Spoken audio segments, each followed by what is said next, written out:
تو ان چاروں میں سے بتائیں کہ کون سی میں نے غلطی کی تھی جو مجھے انہوں نے ایک دہشت گرد کی طرح جس طرح مجھے انہوں نے اٹھایا ہے، یہ چاروں ایک پوائنٹ بھی نہیں میٹ کر رہا تھا۔ اس کے علاوہ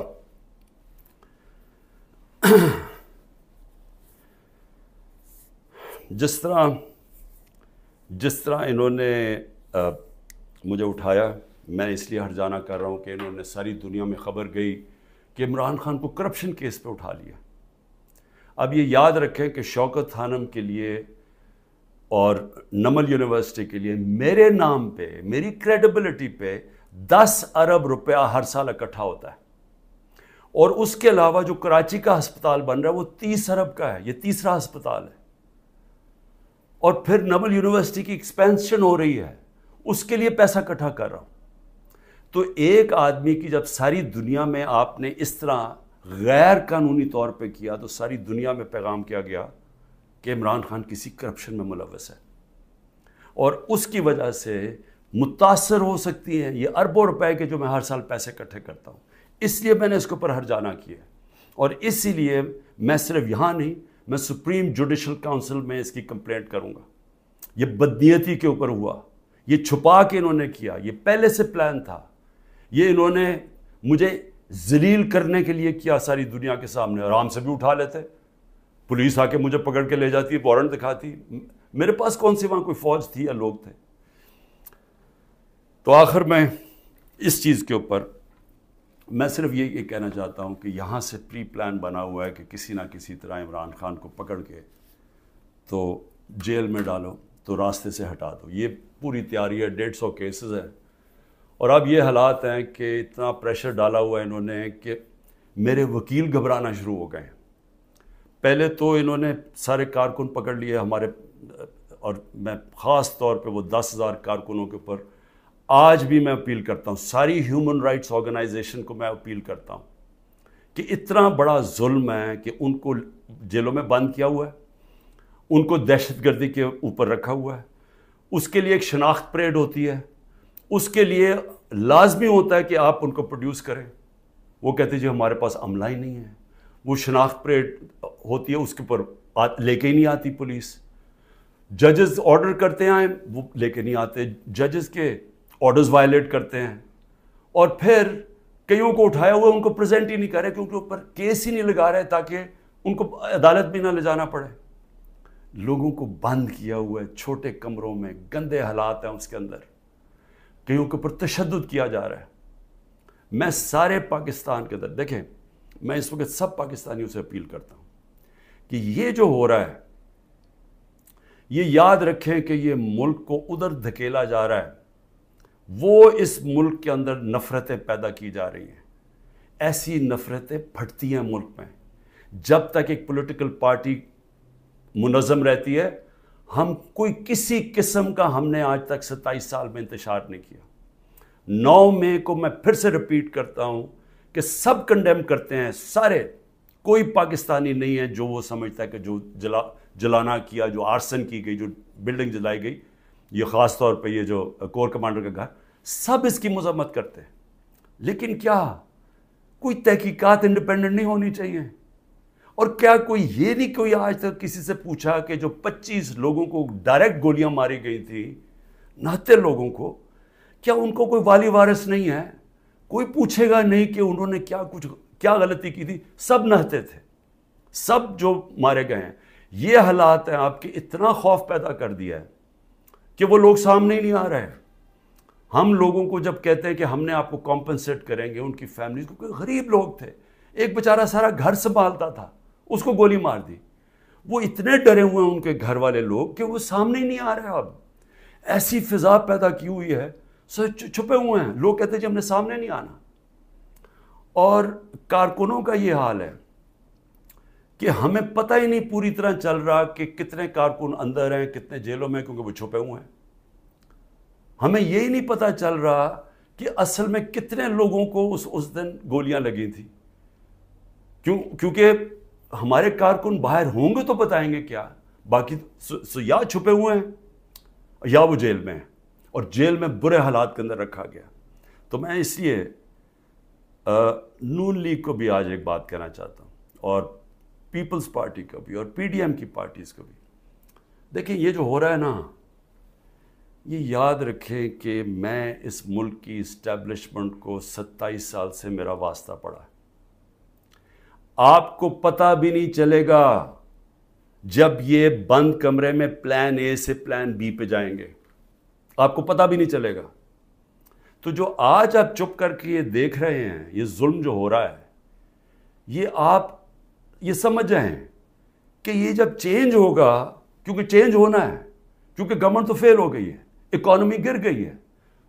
آج جو ڈالر جس مارکیٹ کے اندر اوپن مارکیٹ میں 314 روپے کا ڈالر نہیں مل رہا، کیوں نہیں مل رہا؟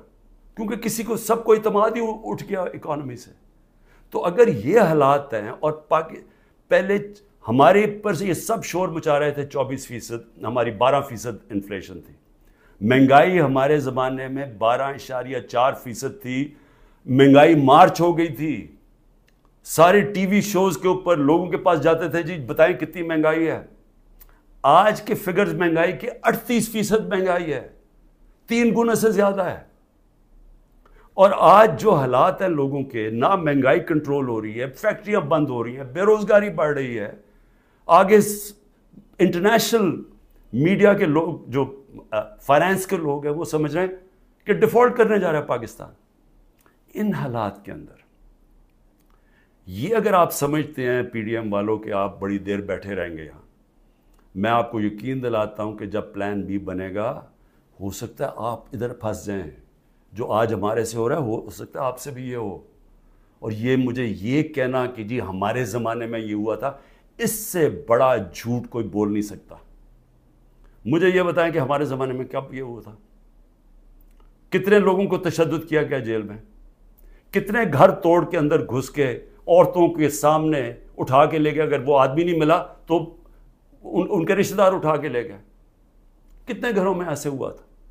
مجھے یہ آج تک بتائیں کہ ہم نے کتنے دہشت گردی کے کیسز کیے تھے. مریم نواز نے جا کے جب پتھراؤ کروایا تھا نیب کے اوپر، کتنے دہشت گردی کے کیسز ہوئے تھے. کس کے اوپر اس طرح کے 150 کیسز کیے گئے جو میرے پہ 4 کیسز میرے اوپر کیے گئے ہیں، کرمنل کیسز، جب میں نظر بند تھا 4 دن وہاں نیب جیل میں. تو جس طرح کی یہ آپ حرکتیں کر رہے ہیں اور یہ ہونے دے رہے ہیں حرکتیں، اور یہ کہہ کہ جی ہمارے زمانے میں یہ ہوتا تھا، یہ سمجھ جائیں کہ یہ بڑی جلدی چینج ہو سکتا ہے. یہ ابھی آپ بڑے خوش ہیں کہ جی تحریک انصاف، اس لیے نہیں کہ ہم نے آپ سے کوئی ظلم کیا تھا. میں پھر سے ریپیٹ کرتا ہوں، 95% کرپشن کے کیسز اب پہلے آپ کے زمانے میں بنے ہوئے تھے. اسحاق ڈار آپ کے زمانے میں بھاگا، نواز شریف کے بیٹے آپ کے زمانے میں بھاگے. یہ جو کیسز بنائے ہوئے تھے یہ سارے آپ کے زمانے میں ہوئے ہیں. صرف پھر سے شہباز شریف کے جو 16 ارب کا ایف آئی کا کیس تھا اور جو نیب کا کیس تھا، وہ ہمارے زمانے میں بنا 8 ارب کا. اور وہ میں آج بھی کہتا ہوں کہ اس سے کلیئر کٹ کیس ہے ہی کوئی نہیں. زمین کے قبضے جو چھڑوائے تھے وہ سارا لینڈ ریکارڈز کے دیکھ کے چھڑوائے تھے. ایک مجھے ادارہ، نہ پولیس آفیسر، کوئی آئی جی، کوئی مجھے آج ایف آئی اے کا آدمی مجھے ایک کہہ دے کہ میں نے کسی کے اوپر کہا کہ انتقامی کارروائی کرو، ایک مجھے بتا دے. کوئی مجھے بتائے جتنی ہم نے بھرتیاں کی ہیں وہ ساری میرٹ کے اوپر کی تھی. کتنے عمران خان کے رشتہ داروں کو امپورٹنٹ جگہوں پہ بیٹھے تھے. اور پھر میڈیا، ذرا میں میڈیا کے اوپر آ جاؤں، کیونکہ میڈیا میں ہمیں بڑی مار پڑی تھی سارا وقت. وہ گورنمنٹ، جس گورنمنٹ نے اس ملک کے اندر کرونا، دنیا مانتی تھی کہ کرونا کا سب سے زیادہ ڈیل اس کو سنبھالا، دنیا مانتی تھی. ہندوستان میں حالات دیکھ لیتے، ارد گرد ایران میں حالات دیکھتے جو ہمارے 2 نیبرز تھے، اور پاکستان میں حالات دیکھتے. اپنے ملک کو جس طرح ہم نے نکالا ہے اور بڑی رسک لے کے، تو میں آج یہ سوال پوچھتا ہوں کہ ہمارے طرف اخبار اٹھا کے دیکھ لیں جو ہماری مٹی پلیت کی گئی ہے میڈیا میں. اور ایک کیس ڈال دیجیے رانا ثناء اللہ کے اوپر، وہ ڈرگز کا کیس تھا. رانا ثناء اللہ کا اے این ایف نے کیس کیا تھا، جن کے اوپر ایک میجر جنرل صاحب بیٹھے ہوئے تھے. اور ہم نے کیبنٹ میں جب رانا ثناء اللہ کا کیس آیا، کیبنٹ میں پریزنٹیشن مانگی اس سے کہ کہیں غلط کیس تو نہیں کر دیا. اور انہوں نے ایک فریم بائی فریم بتایا کہ یہ کیسے یہ رانا ثناءاللہ پکڑا گیا تھا منشیات میں نے تو کسی کو نہیں کہا، نہ میری کیبنٹ نے کسی کو کہا. تو اس لیے یہ کہنا کہ آپ کے زمانے میں بھی کچھ تھا، ہمارے زمانے میں کچھ نہیں تھا. اور میں آج آپ کو آگے بھی بتا دوں کہ الیکشن جب ہوں گے، یہ میری آج پیشن گوئی مان لیں، جو مرضی کر لیں آپ، جیتنا تحریک انصاف نے انشاءاللہ. تو جب ہم آئیں گے، میں آج آپ کو انشاءاللہ ہم جب آئیں گے، میں آپ کو ابھی بھی یہ کہتا ہوں، میرے سے جو کیا ہے میں تو ان کو معاف کر دوں گا. مجھے قتل کرنے کی جنہوں نے کوشش کی میں معاف کر دوں گا، کیونکہ میں جو امتی ہوں وہ نبی صلی اللہ علیہ وسلم کا ہوں، اور انہوں نے اپنی ذات کے اوپر ہمیشہ معاف کر دیتے تھے. تو میری ذات کے اوپر جو بھی چیزیں میں معاف کر دوں گا. جو میرے گھر میں ہوا، میری بیوی اکیلی گھر میں، جس طرح گھر میرا توڑا گیا باہر سے، جس طرح اٹھا کے لے گئے، مارا لوگوں کو میرے گھر میں آ کے، میرے گھر کے اوپر جو حملے کیے گئے، جب میں تو معاف کر دوں گا. لیکن مجھے بتائیں کہ جن لوگوں کے اوپر اس وقت تشدد ہوا ہے اور ہو رہا ہے، وہ جب نکلیں گے، یا جو اعظم سواتی سے ہوا، یا جو شہباز گل سے ہوا، تو کیا وہ معاف کریں گے؟ کیا یہ جو عمران ریاض کو اٹھایا، یا جو ارشد شریف، یہ جس طرح اس کی کیا فیملی معاف کرے گی؟ کیا یہ جو ورکرز جب نکلیں گے جن کو جانوروں کی طرح رکھا گیا ہے، کیا ان کو پتہ ہے کون کون سے؟ اور پولیس والوں نے زیادہ تر اچھا برتاؤ، ان کی بری رپورٹس نہیں ہیں، نامعلوم افراد نے زیادہ ظلم کیا، لیکن کئی گلو بٹ جو انہوں نے شامل کیے، کیا ان کو معاف کر دیں گے؟ جنہوں نے 25 مئی کو کیا، ہم نے چپ کر کے بیٹھ گئے، ہم نے کسی کو سزا ہی نہیں دی جب 25 مئی کو انہوں نے ظلم کیا تھا. تو کیا اب ہم معاف کر دیں گے؟ یہ جو ورکر جب نکلیں گے وہ ڈیمانڈ نہیں کریں گے کہ جن سے ظلم کیا گیا؟ تو اتنے انتہا پہ جو آپ لے کے جا رہے ہیں، یہ یاد رکھیں کہ کہیں پلان بی بن گیا تو آپ اسی جگہ پہ پھنس جائیں گے. اور میری میڈیا سے، اب میں پھر میڈیا سے پوچھتا ہوں کہ اب تو انہوں نے مکمل طور پہ عمران خان کا نام ہی اب نہیں لے سکتے اب ٹی وی چینلز پہ، یہ اب نئی چیز ہے. اگر عمران خان کا ٹی وی چینلز پہ نام نہیں لے سکتے تو اب میں سوچ رہا ہوں کہ ٹی وی چینلز پہ گفتگو کیا ہوگی شام کو. میں اور بھی سوچ رہا ہوں کہ اس کا مطلب مریم نواز کی تو اب تقریریں دکھائی نہیں سکیں گے، کیونکہ اس کی تقریر ہی ختم ہو جائے گی اگر اس میں عمران خان کا نام نہ ہوا. یعنی اس طرح سے کیا ملک میں، کیا لوگ اتنے بیوقوف ہیں کہ اگر آپ یہ نہیں کریں گے تو اس سے وہ بھول جائیں گے لوگ P T I Imran Khan کو. میں پھر سے آپ سے کہتا ہوں کہ یہ جو لوگوں سے کیا جا رہا ہے، ہمارے لوگوں سے جو میرے سے کیا جا رہا ہے، میں اپنا اس لیے نہیں زیادہ بات کرتا کہ ٹھیک ہے میں تو تیار ہوں ہر چیز کے لیے. پہلے تو رانا ثناءاللہ کہتا ہے کہ عمران خان کی جان کو شدید خطرہ ہے، ٹی وی پہ جا کے کہتا ہے. پھر میرا جو انچارج تھا کرنل عاصم یہاں کا سیکیورٹی کا، وہ غائب ہو جاتا ہے. جو گاڑیاں جو پروٹیکشن دینے والی جو بلٹ پروف ہیں، وہ سوائے ایک کے باقی ساری وہ 3 جو گاڑیاں تھیں وہ غائب ہو جاتی ہیں، ان کو پکڑ کے امپاؤنڈ کر لیتے ہیں. پھر ارد گرد اس وقت جو ہمارے قریب تھا اس کے اوپر وارنٹ نکال دیے. تو یہاں خالی پڑا ہوں، میں اکیلا بیٹھا ہوں، 2-3 ہمارے پاس لوگ رہ گئے. اور پھر آتے ہوئے اب لوگ ڈرتے ہیں، کیونکہ اگر کوئی یہاں آئے گا تو ان کو ڈر ہے کہ باہر کوئی انفارمنٹس پکڑے جائیں گے، تو وہ بھی آئسولیٹڈ ہوں. وکیل صرف آ سکتے ہیں. لیکن میرا سوال یہ ہے کہ کیا اس سے میں پیچھے ہٹ جاؤں گا؟ اور پھر جو حربے استعمال کیے گئے، مجھے بڑا افسوس ہوا کہ رات میری بھانجی کا خامد، جس کا کوئی تحریک انصاف سے تعلق نہیں ہے، اس کا جو باپ اور فیملی وہ ساری نون لیگ میں ہے، اس کو کل رات اٹھا کے لے گئے. تو ایک بہن کے گھر میں چھاپے مارے ہیں انہوں نے گھر جا کے. تو یہ جو ساری حرکتیں ہیں، کیا اس سے عمران خان پیچھے ہٹ جائے گا؟ اور پھر میں نے ایک کمیٹی بنائی جس میں پرویز خٹک اور اسد کیسر تھے. ان کو دعوت ملی جی کہ ہاں اسٹیبلشمنٹ سے کیا ہے ہمارے سے بات چیت کریں. وہ ادھر جاتے ہیں، ادھر ان کو سیف ہاؤس میں بٹھا لیتے ہیں. وہ بھی جب تک مجھے خبر آ رہی ہے ابھی وہ سیف ہاؤس میں بیٹھے ہوئے ہیں. انہیں کہہ رہے ہیں کہ تب آپ کو ہم چھوڑیں گے جب آپ یہ کہیں گے کہ ہم تحریک انصاف سے ہم اس کو چھوڑ رہے ہیں، تحریک انصاف اور عمران خان کو. تو اصل میں یہ جب آپ یہ حرکت یہ جو کر رہے ہیں، کیا آپ کو سمجھ ہے کہ آپ لوگوں سے کیا پوچھ رہے ہیں جب آپ کہتے ہیں کہ آپ تحریک انصاف سے علیحدہ ہو رہے ہیں؟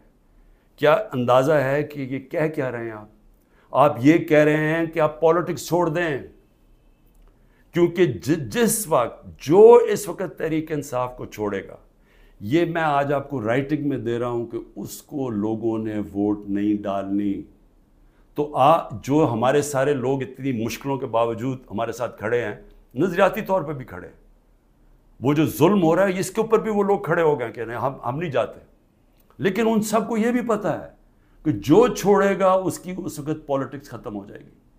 تو یہ جو ان دونوں کو، ہمارے سینئر لوگوں کو، میں نے تو اس لیے کہا تھا کہ بات چیت شروع کریں گے، وہ بات چیت کرنے گیا ان کو ہی بٹھا لیا، تو اس کا مطلب کہ بات چیت نہیں کرنا چاہتے۔ اس کا مطلب یہ کہ یہاں فیصلہ ہوا ہے بند کمروں میں کہ پارٹی کو ختم کرنا ہے، عمران خان کو اکیلا کر دینا۔ عمران خان اکیلا ہو چکا ہے، عمران خان کے ارد گرد اب کوئی بھی نہیں ہے، نہ میں کسی کو ٹیلی فون کر سکتا ہوں، نہ میں کسی سے بات کر سکتا ہوں، کہ سب چھپے ہوئے ہیں، یا جو میری سینئر لیڈرشپ ہے ان سے مشاورت نہیں کرتے، وہ سارے جیل میں ہیں، یا انہوں نے کہا کہ ہم جی پیچھے ہٹ رہے ہیں، ہم پالیٹکس سے پیچھے ہٹے۔ تو کیا میں سوال یہ پوچھتا ہوں کہ چلیں عمران خان کو تو آپ نے آئسولیٹ کر دیا، کیا یہ پاکستان میں اس کی بہتری ہو رہی ہے؟ یہ ہمارا ملک کے لیے بہتر ہے؟ ہماری جو اکانومی بیٹھتی جا رہی ہے، جو غربت بڑھتی جا رہی ہے، بے روزگاری بڑھتی جا رہی ہے، مہنگائی بڑھتی جا رہی ہے، کیا یہ اس سے ٹھیک ہو جائے گی؟ کیا اندازہ نہیں کہ یہ جو بھی سوچ رہے ہیں، جو بھی یہ سوچ ہے اس کے پیچھے، کیا وہ آگے پاکستان کا بھی سوچ رہے ہیں؟ ایک پارٹی جو ملک کی فیڈرل پارٹی ہے، جو اس وقت سارے صوبوں کے اندر ہے اور سب کو اکٹھا رکھ سکتی ہے، جب اس پارٹی کو توڑنے کی کوشش کی جا رہی ہے اور اس کے لیڈر کو ختم کرنے کی کوشش کی جا رہی ہے، کیا یہ پاکستان میں اس کی بہتری ہے؟ ہمارے ملک کی بہتری ہے اس میں؟ کیا ہم یہ نہیں سمجھتے کہ کوئی اسٹیبلشمنٹ آج تک ملک کو اکٹھا نہیں رکھ سکی، جو ہماری طرح کا ملک ہو، جدھر مختلف صوبے ہوں، مختلف زبانیں ہوں؟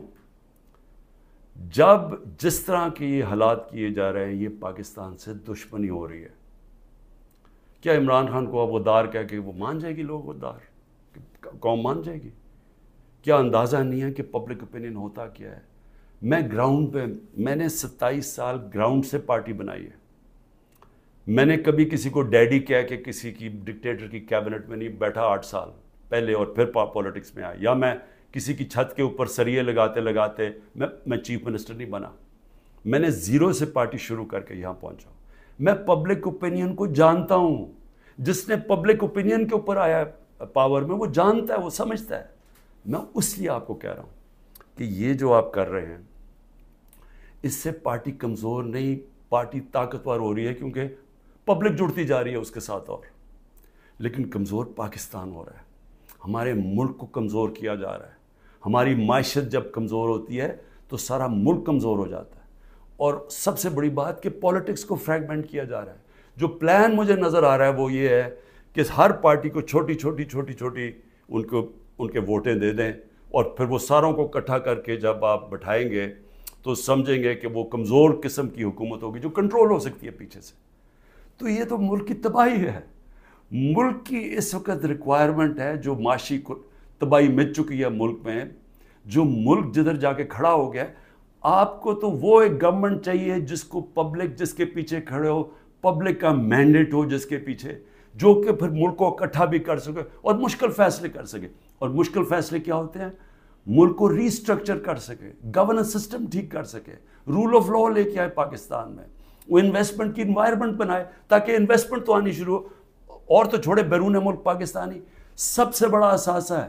جس وقت ہم نے ملک میں قانون کی حکمرانی کی، ان کی انویسٹمنٹ آ جائے گی، لیکن یہ تو اس کو دوسری طرف جا رہے ہیں، اس میں تو پاکستان میں امید ہی ختم کرتے جا رہے ہیں۔